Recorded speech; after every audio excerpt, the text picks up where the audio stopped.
Before Mike Tyson became the most feared man in boxing, he was just a violent kid from Brooklyn getting arrested, fighting in the streets and heading toward destruction. But everything changed when one legendary trainer saw something terrifying. I'm a nigga. I'm a big, strong nigga that knocks out people and rapes people and rips off people, you know what I mean, bully people. You. It. I'm gonna live my life. I understand this society that I live in hates me. I'm gonna suck. I'm gonna spend it. I'm gonna live until they kill me.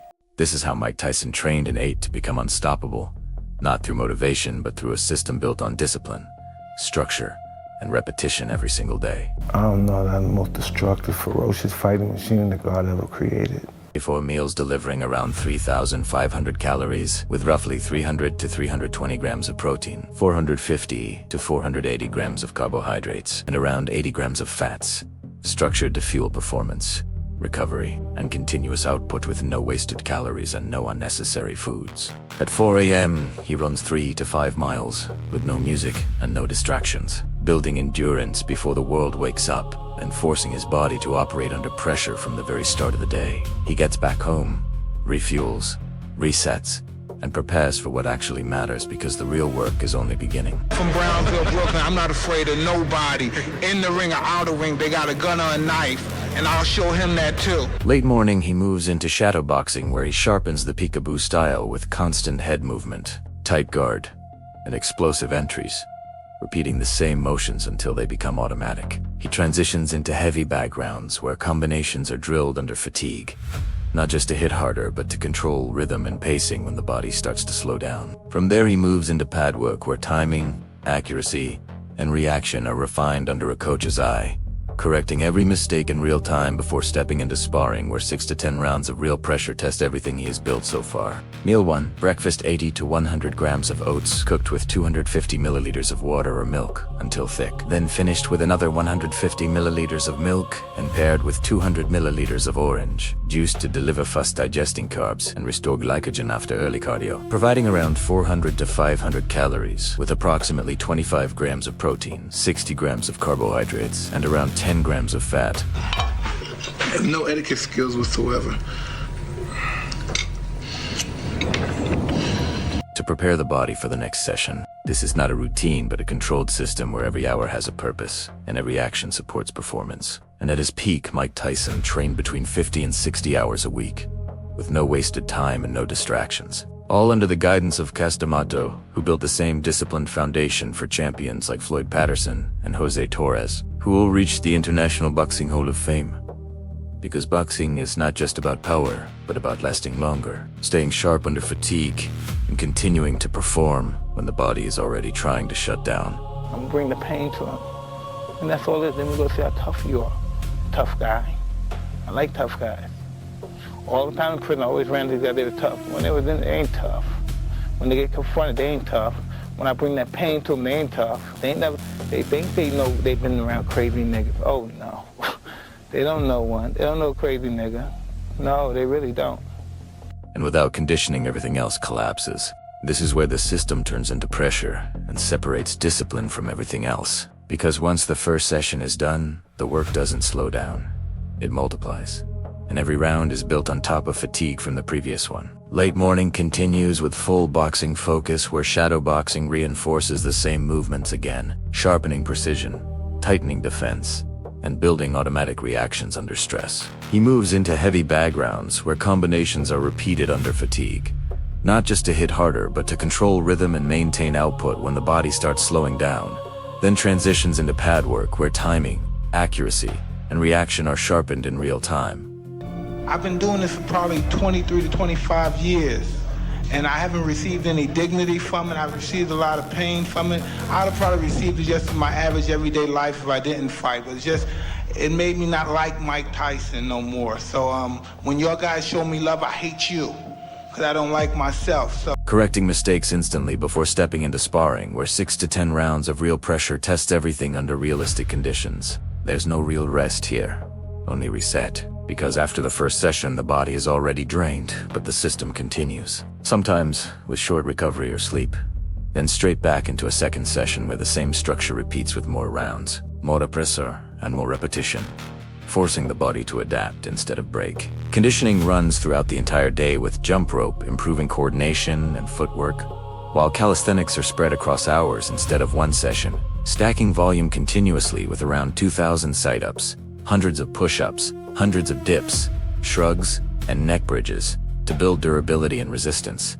And while exact numbers could vary, the intensity and volume always stayed extreme. This is not random training. It is calculated repetition designed to eliminate weakness, with no unnecessary variation and no wasted movement, repeating the same actions until they become instinct. Because by midday, he has already done more work than most people do in a full day. I wish the mother hit me low. Yeah, hit me low. I wish he'd do that. It's on like a mother. Bring athletes a lot on. Bring those guys. They can keep their title. I don't want their title. I want to strip them of their health. Because I'm in pain. I want them to see pain. I want their kids to see pain. Lennox Lewis, I want his kids to, oh, Daddy, are you okay, Dad? Yeah, I don't care about them because they don't care about me and my kids. And the system still continues. 10 to 12 rounds of sparring layered with calisthenics are followed by another reset and then another block of rounds on the bag, movement drills, and pressure work with no drop in intensity. And even when the body is exhausted, the work continues through film study, observation, and correction so the mind stays sharp under fatigue and performance does not drop when it matters. This runs 6 days a week with no deviation, while Sunday is not complete rest, but active recovery where movement, stretching, and staying on the feet maintain blood flow and keep the system engaged. Because stopping completely breaks rhythm, and rhythm is critical at this level. Cardio starts the day and cardio finishes the day. Not for aesthetics, but for performance. Building a stronger heart, improving oxygen delivery, and allowing the body to continue operating when everything inside it is telling it to stop. Meal to lunch, 250 to 300 grams of chicken. Breast seasoned with salt and pepper and cooked on a pan or grill for 6 to 8 minutes per side until fully done. Paired with 150 to 200 grams of white rice boiled until soft and 100 to 150 grams of vegetables lightly steamed, delivering around 900 to 1,000 calories with approximately 65 to 75 grams of protein. Sit into 290 grams of carbohydrates and moderate fats to rebuild muscle tissue and restore energy after heavy training. Without this level of recovery, the system fails. Because at this intensity, the body is constantly being broken down and must be rebuilt immediately to maintain performance. This is where most people fall apart.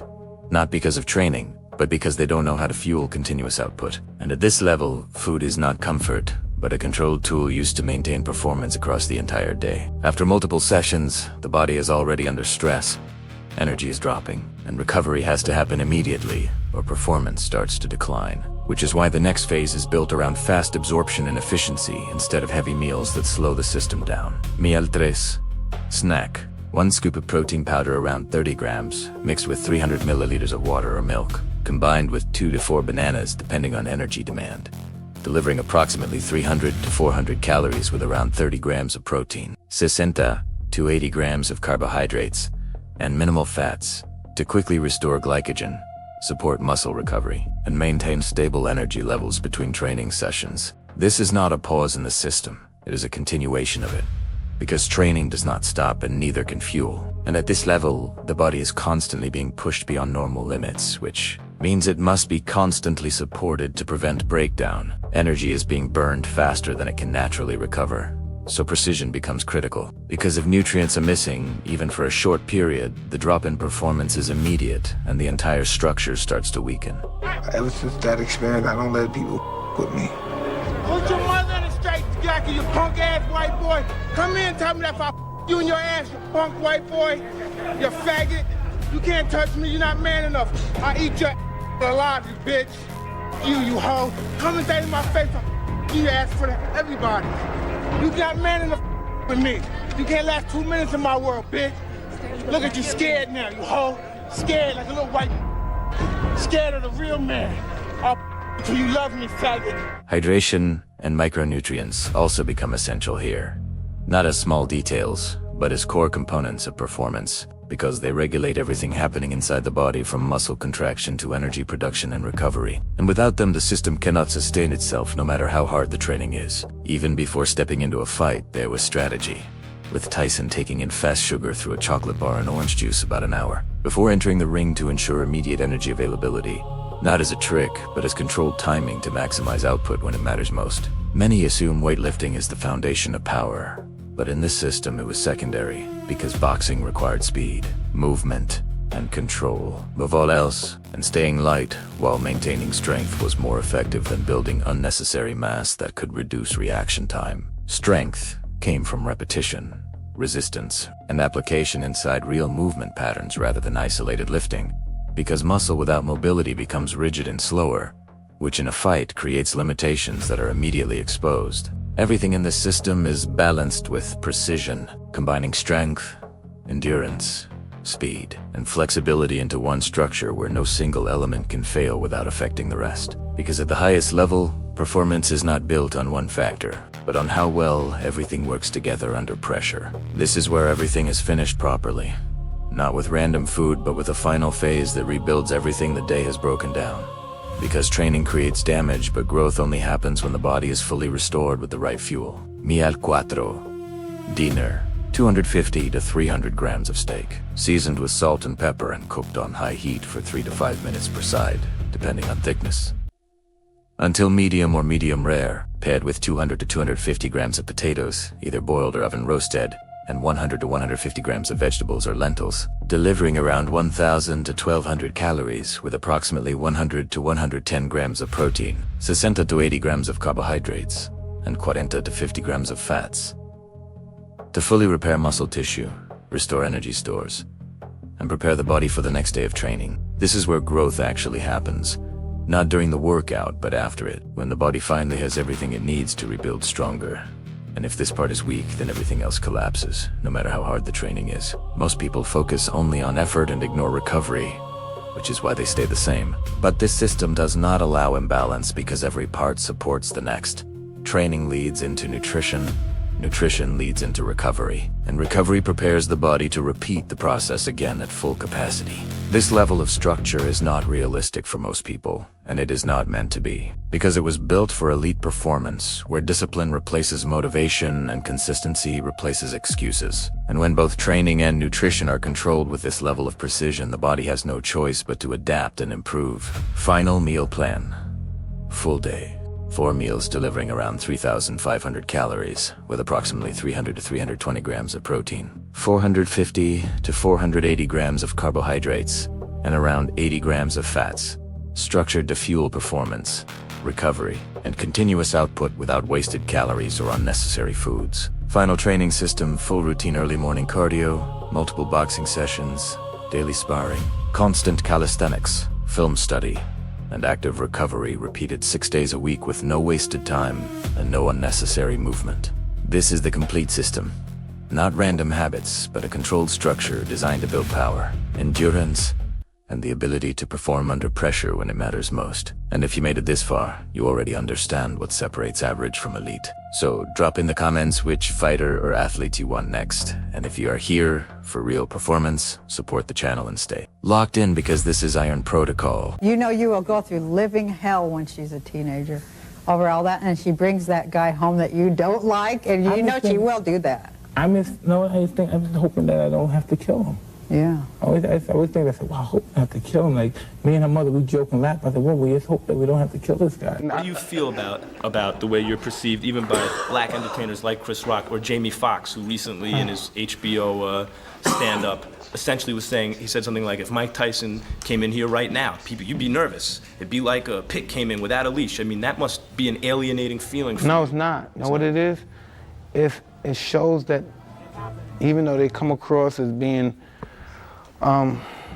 less court gestures, that they're conscious of my pain, and they know, yes, my fuse is so short, and I'm at the level where it's a possibility I may kill them if they say something totally disrespectful to me. Before Mike Tyson became the most feared man in boxing, he was just a violent kid from Brooklyn getting arrested, fighting in the streets and heading toward destruction. But everything changed when one legendary trainer saw something terrifying in him. Not talent, not discipline, pure rage. Within a few years, Tyson wasn't just winning fights. He was destroying grown men in seconds. Heavyweights were terrified to even step into the ring with him. And what happened next turned Iron Mike into a global phenomenon the world could never forget. I was gonna rip his heart out. I'm the best ever. I'm the most brutal and vicious and most ruthless champion there's ever been. There's no one can stop me. Lennox is a conqueror. No, I'm Alexander. He's no Alexander. I'm the best ever. There's never been anybody as ruthless. I'm Sonny Liston. I'm Jack Dempsey. There's no one like me. I'm from Nairclaw. There's no one that can match me. My style is impetuous. My defense is impregnable. And I'm just ferocious. I want your heart. I want to eat his children. Praise be to Allah. Was a great American success story, a street kid who fought his way out of poverty to astounding fame. Mike Tyson in his prime, where he was just storming the gates. I put that Mike Tyson up against anybody who ever lived. Mike Tyson's story doesn't start with championships. It starts in Brooklyn, surrounded by violence, crime, and poverty. Hi, I'm Mike Tyson, heavyweight champ of the world. Let's talk boxing.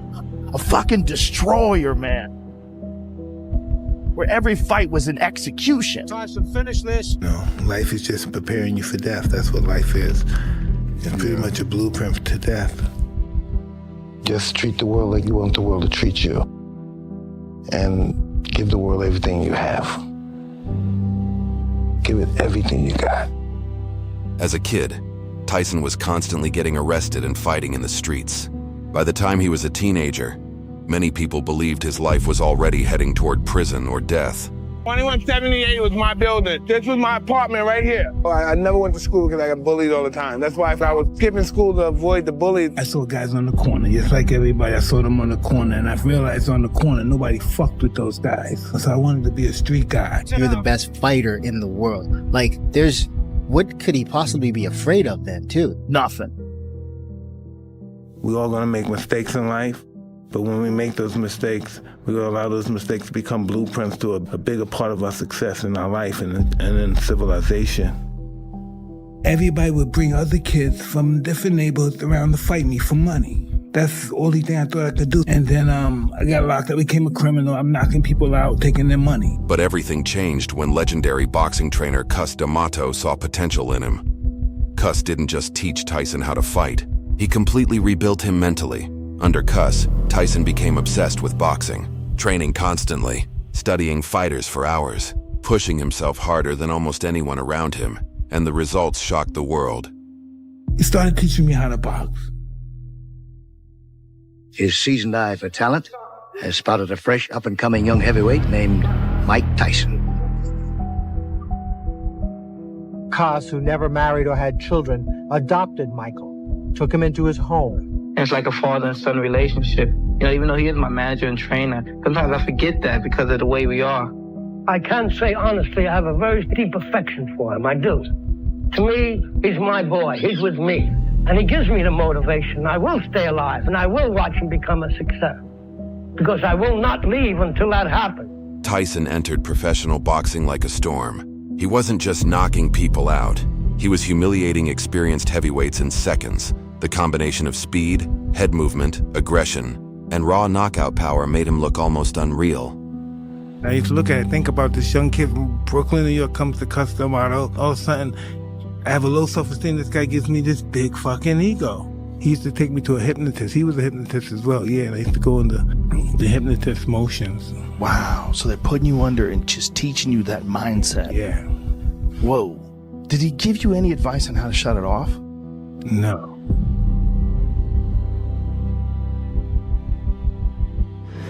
You're a little bit too square. My mentor, Cus D'Amato, his objective was to think of nothing. You're nothing, nothing's nothing but the objective, the job, and that was his psychological warfare. That's it. See, ain't no way he's gonna hit you then, right? Keep the head down when you come up with the eights. Keep your head down. You can make it perfect. It's good, but it's not perfect.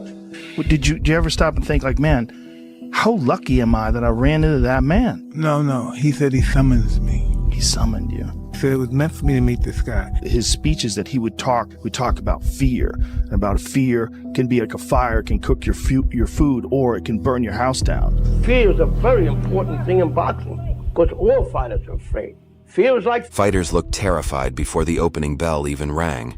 At only 20 years old, Mike Tyson became the youngest heavyweight champion in boxing history, and suddenly, Iron Mike became one of the biggest celebrities on earth.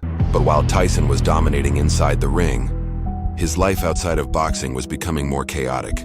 Money, fame, pressure, relationships, media attention, and the death of Cus D'Amato slowly changed everything around him. Yeah, Lennox Lewis, I'm coming for you. Mike, is it frustrating to train like you did and then have this in 7 or 8 seconds? For this fight, I only trained probably 2 weeks or 3 weeks for this fight. I had to bury my best friend, and I dedicated this fight. I wasn't going to fight. I dedicated this fight to him. I was going to rip his heart out. I'm the best ever. I'm the most brutal and vicious and most ruthless champion there's ever been. There's no one can stop me. Lennox is a conqueror. No, I'm Alexander. He's no Alexander. I'm the best ever. There's never been anybody as ruthless. I'm Sonny Liston. I'm Jack Dempsey. There's no one like me. I'm from Nairclaw. There's no one that can match me. My style is impetuous. My defense is impregnable. And I'm just ferocious. I want your heart. I want to eat his children. Praise be to Allah. Are you saying now, Mike, that Mike? That's right. The discipline that once made Tyson unstoppable started disappearing. His personal life became headline news. Controversies surrounded his career, and the invincible image people once feared slowly began to crack. Tyson still had legendary moments, still had terrifying knockouts, but the version of Mike Tyson that shocked the world in the 1980s was never truly seen again. Even today, decades later, Tyson remains one of the most feared and recognizable fighters in sports history, not just because of his power, but because for a short period of time, he looked completely unstoppable. Taken in by this one guy the first time in his life where anything is positive and it's all about fighting and being a destroyer, and he gets hypnotized by this guy to be a destroyer. If there is a way to beat Mike Tyson, how do you do it? I don't. 357 Magnum. I'm starting to think. Good chance. I feel I am the best fighter in the world right now. I'm the master of the pinpoint. My shots are so accurate and so precise. I just can't help it who you are. You have to go down because there's a law with Mike Tyson. Put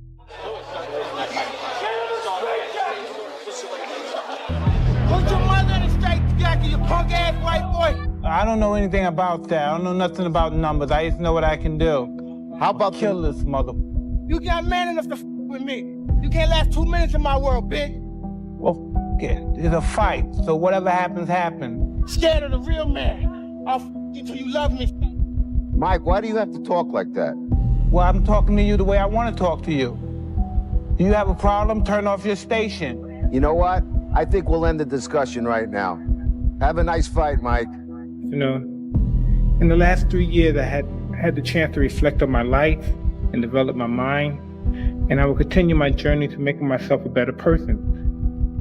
You know, it's all about peace and love when it comes down to the situation. It all comes to peace and love. My whole life I was taught it was about ferocity, viciousness, fear, inflicting stuff. And all my life I found that that was a lie.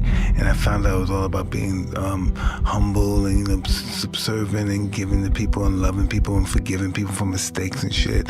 And coming to grips with that is just overwhelming, you know. Sometimes I cry a lot because I've been living the life that was wrong all these years. I felt all the pain I ever caused somebody, all the pain I ever caused people in my journey in this world. I had felt the pain. I couldn't apologize enough. You know, sometimes it's hard to say to yourself, you know, I don't like myself, but I don't know how to change. And we don't want to look and face who we are. We live a life trying to hide who we are, have our secrets, instead of trying to live open. That's the reason that we have mates and get married, because we can't live with ourselves, not by ourselves, but with ourselves. People say we can't live alone. No, we can't live with ourselves. Most of us never experienced just being with ourselves and our thoughts and our past. Sometimes your childhood can make you the person that you are. It can make you a success. It can make you a failure. Depends on how you plan to use it. It's just what we do here and what we leave behind our journey is really what counts. But just leaving here knowing that you were kind to people, and people could say he was a kind person, he was a good person, and you gave him the best you had. You gave life the best you had. You just left it all on the concrete, you know. You didn't hold anything back, you know. Life is just preparing you for death. That's what life is. It's pretty much a blueprint to death. Just treat the world like you want the world to treat you. And give the world everything you have. give it everything you got. I'm aware that a lot of people, like, she may watch me and may look up to me and think I'm a certain kind of guy, I'm a good guy, but they have to understand that I'm not worthy of praise. Only God is worthy of praise. I used to look at YouTube and I see guys have Mike Tyson immortal, Mike Tyson God, and I'm not worthy of that. I'm always just Mike.